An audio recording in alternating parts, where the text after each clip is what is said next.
21वां अध्याय भरत वंश का वर्णन, राजा रंतिदेव की कथा। श्री सुखदेव जी कहते हैं, परीक्षित, वितथ अथवा भरद्वाज का पुत्र था मन्यु।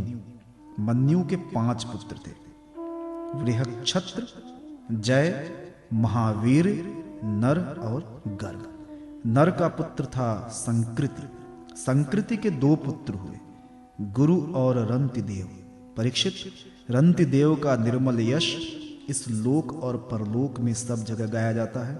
रंतिदेव आकाश के समान बिना उद्योग के ही दैववश प्राप्त वस्तु का उपभोग करते और दिनों दिन उनकी पूंजी घटती जाती। जो कुछ मिल जाता उसे भी दे डालते और स्वयं भूखे रहते। वे संग्रह परिग्रह ममता से रहित तथा बड़े धैर्यशाली थे और अपने कुटुंब के साथ दुख भोग रहे थे। एक बार तो लगातार 48 दिन ऐसे बीत गए कि उन्हें पानी तक पीने को न मिला। 49वें दिन प्रातः काल ही उन्हें कुछ घी, खीर, हलवा और जल मिला। उनका परिवार बड़े संकट में था। भूख और प्यास के मारे वे लोग कांप रहे थे।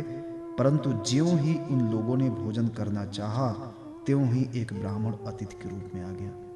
रंतिदेव सब में श्री भगवान के ही दर्शन करते थे, अतः उन्होंने बड़ी श्रद्धा से आदर पूर्वक उसी अन्न में से ब्राह्मण को भोजन कराया। ब्राह्मण देवता भोजन करके चले गए। परीक्षित, अब बचे हुए अन्न को रंतिदेव ने आपस में बांट लिया और भोजन करना चाहा। उसी समय एक दूसरा शूद्र अतिथि आ गया। रंतिदेव ने भगवान का स्मरण करते हुए उस बचे हुए अन्न में से भी कुछ भाग शूद्र के रूप में आए अतिथि को खिला दिया। जब शूद्र खा पीकर चला गया, तब कुत्तों को लिए हुए एक और अतिथि आ गया। उसने कहा, राजन, मैं और मेरे ये कुत्ते बहुत भूखे हैं, हमें कुछ खाने को दीजिए। रंतिदेव ने अत्यंत आदर भाव से जो कुछ भी बचा था सब का सब उसे दे दिया और भगवन्मय होकर उन्होंने कुत्ते और कुत्तों के स्वामी के रूप में आए हुए भगवान को नमस्कार किया। अब केवल जल ही बच रहा था और वो भी केवल एक मनुष्य के पीने भर का था। वे उसे आपस में बांटकर पीना ही चाहते थे कि एक चांडाल और आ पहुंचा। उसने कहा, मैं अत्यंत नीच हूं, मुझे जल पिला दीजिए। चांडाल की वो करुणापूर्ण वाणी, जिसके उच्चारण में भी वो अत्यंत कष्ट पा रहा था, सुनकर रंतिदेव दया से अत्यंत संतप्त हो उठे और ये अमृतमय वचन कहने लगे, मैं भगवान से 8 सिद्धियों से युक्त परम गति नहीं चाहता, और तो क्या, मैं मोक्ष की भी कामना नहीं करता। मैं चाहता हूं तो केवल यही कि मैं संपूर्ण प्राणियों के हृदय में स्थित हो जाऊं और उनका सारा दुख मैं ही सहन करूं, जिससे और किसी भी प्राणी को कोई दुख ना हो।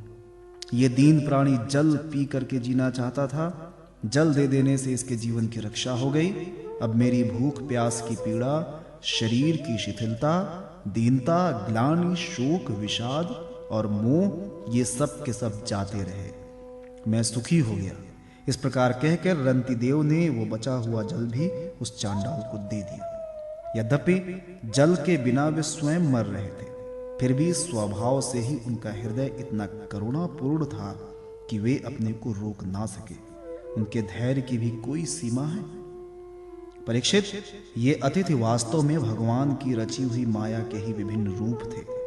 परीक्षा पूरी हो जाने पर अपने भक्तों की अभिलाषा पूर्ण करने वाले त्रिभुवन स्वामी ब्रह्मा, विष्णु और महेश तीनों उनके सामने प्रकट हो गए। रंतिदेव ने उनके चरणों में नमस्कार किया।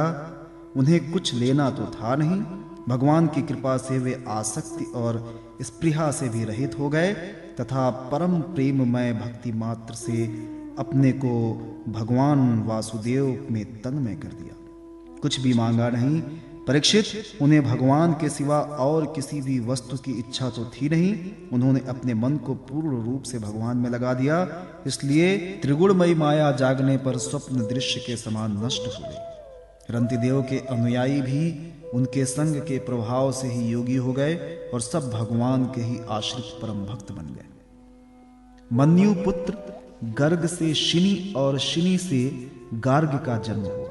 यद्यपि गार्ग क्षत्रिय था, फिर भी उससे ब्राह्मण वंश चला। महावीर का पुत्र था दुरितक्षय। दुरितक्षय के 3 पुत्र हुए, त्रयारूढ़, कवि और पुष्करारूढ़, ये तीनों ब्राह्मण हो गए। बृहक्षत्र का पुत्र हुआ हस्त, उसी ने हस्तिनापुर बनाया।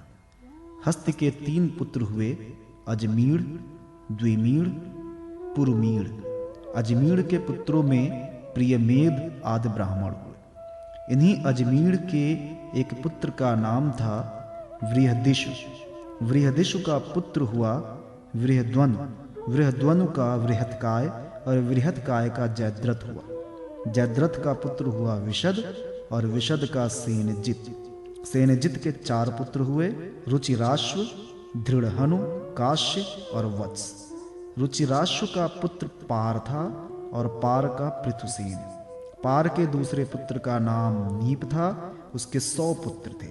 इसी नीप ने शुक की कन्या कृत्वी से विवाह किया था।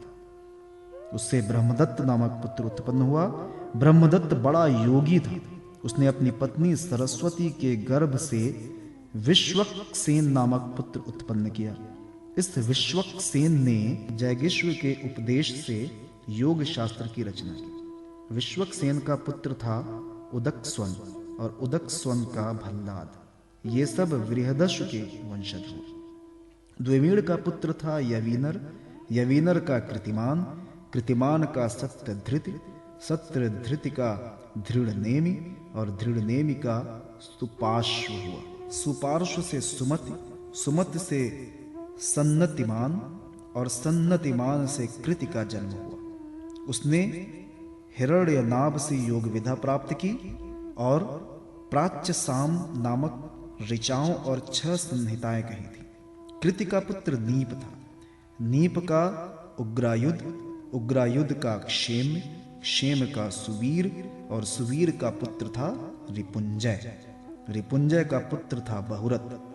द्विमीर के भाई पुरुमीर को कोई संतान नहीं हुई। अजमीर की दूसरी पत्नी का नाम था नलिनी। उसके गर्भ से नील का जन्म हुआ।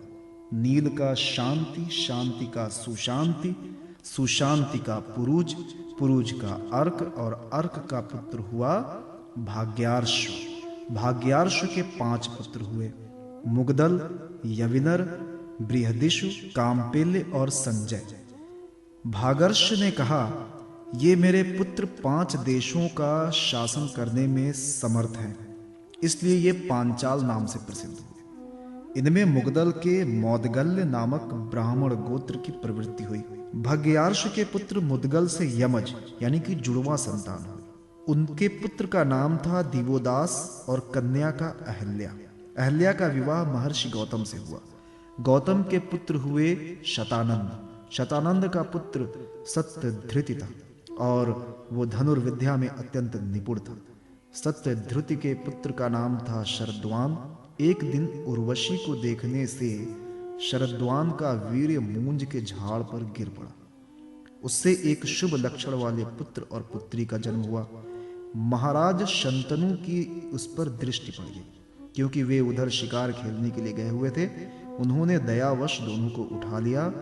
उनमें जो पुत्र था उसका नाम कृपाचार्य हुआ और जो कन्या थी उसका नाम कृपि। यही कृपि द्रोणाचार्य की पत्नी हुई।